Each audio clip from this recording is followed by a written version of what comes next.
Hey, Weekly Walk viewers, greetings from still on Cape Cod, however many weeks later. But I am here with Scott Heimes, who is CMO at Zipwhip, based out in Seattle. And Scott, I think this is fitting that we're not walking because I had John on in the fall, and I was sitting with him as well in the back of a car.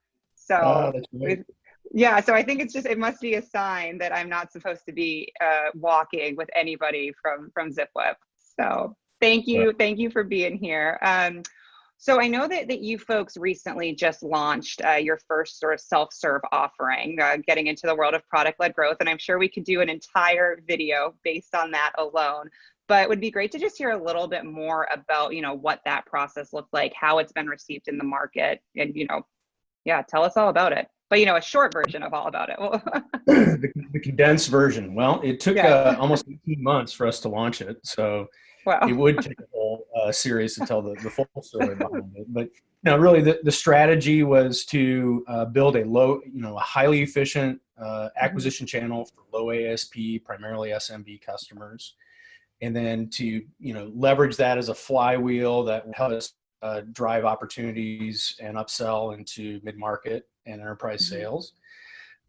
It was a complex undertaking for us because not only did we have to build the checkout experience and all the engagement and abandoned cart and all the tracking and analytics behind a self-service checkout motion, but we also implemented a new billing system with Zora and built a new account management infrastructure for all of how we manage lines and users and all of our provisioning. So it was a complex undertaking, to be sure.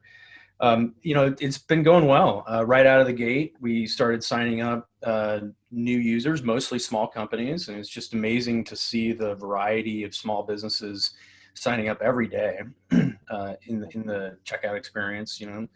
Everything from veterinarians to law firms to flower shops to lots and lots of franchises. That's great. Um, we've also been able to build a pretty good scoring model for new customers that come in based on their segment, whether they're in a target industry for us, whether Mhm. they're in an ABM motion, or whether they're a franchise. And we're able multi-location, and now we're adding product usage and product activation Mhm. metrics to it. So this is Wow. gives our sales team a really clean way to know which high value new self-service customers to go after and see if they can upsell. And so that's That's great. been good learnings for us. Yeah, for sure. Well, we'll do a V2 of this, the weekly walk, when we walk in person. We'll dive even deeper into that. But glad to hear it's going well. So, next question, sort of strictly on the marketing side, given all your marketing experience, as we're officially in H2, and you are my first H2 weekly walk, but there is still a lot of talk around virtual events and campaigns. And we were on a call last week with some marketing leaders in our portfolio that you led, and that was a huge portion of that conversation is, what should companies continue to be doing, especially those that are early stage? What are your thoughts around that? And what are you folks doing at Zipwhip as you look towards, the next 6 months or even a year, Yeah. really? It's a real challenge because MQLs in certain months where we have big, or I'm sorry, trade shows and events in months where we have big, events can often be 25 to 30% of the MQLs for that month. And Mhm. so we've had to try and fill a pretty big hole of opportunities that we're handing off to the sales team. And we're finding that the virtual events that a lot of these Mhm. conferences are trying to replace their physical events with are not super effective.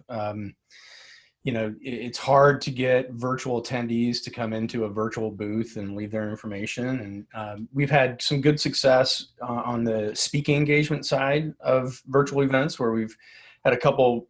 Recently, we had a really great panel at an enterprise insurance event where one of our customers, farmers, was on the panel with our CTO. And that turned out to be a really powerful marketing asset and drove some good hand raisers. But really, the virtual events are not replacing physical events, Yeah. and even the investment is starting to feel a little questionable for me in terms of return on investment. But we are seeing really good results with our webinars and Okay. increasing the number of webinars and increasing the experience around the webinars to try and add like maybe another speaker instead of just one. It's two, and it's a little bit longer, and we're able to get a lot of hand raisers to come to that kind of super targeted content based on Yeah. industry.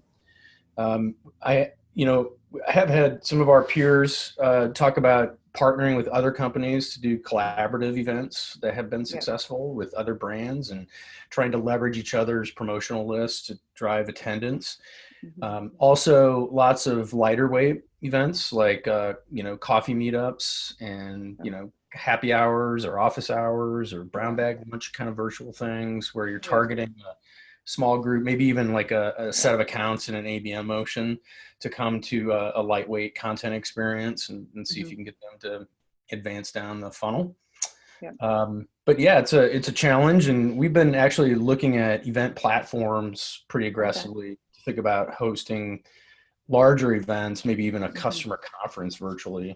which has the opportunity to be less expensive and Yeah. potentially as effective if we can do it right. So Yeah. we're exploring that as a alternative strategy as well. Yeah. Well, when you figure out that event platform, let us know. We're doing the same thing with our PLG summit. So I think that's the talk of the town right now is the event platform. So, and what my last question for you is, who would play you in the Zipwhip movie That's always a or tough your one. movie of life? I mean, really, it's your movie. So, Well, I'd like it to be Chris Christopherson, actually. okay. Not only Well, let's hear. because I just got done with my coronavirus beard, now I can Oh, shave it off, but I had a really good Chris Christopherson going. And he's a singer songwriter and an yeah. art and an actor and just somebody who I really appreciate. So Yeah. And I I just can't, found out you've been big into the music during quarantine. You've been playing some guitar. I'm a big music fan.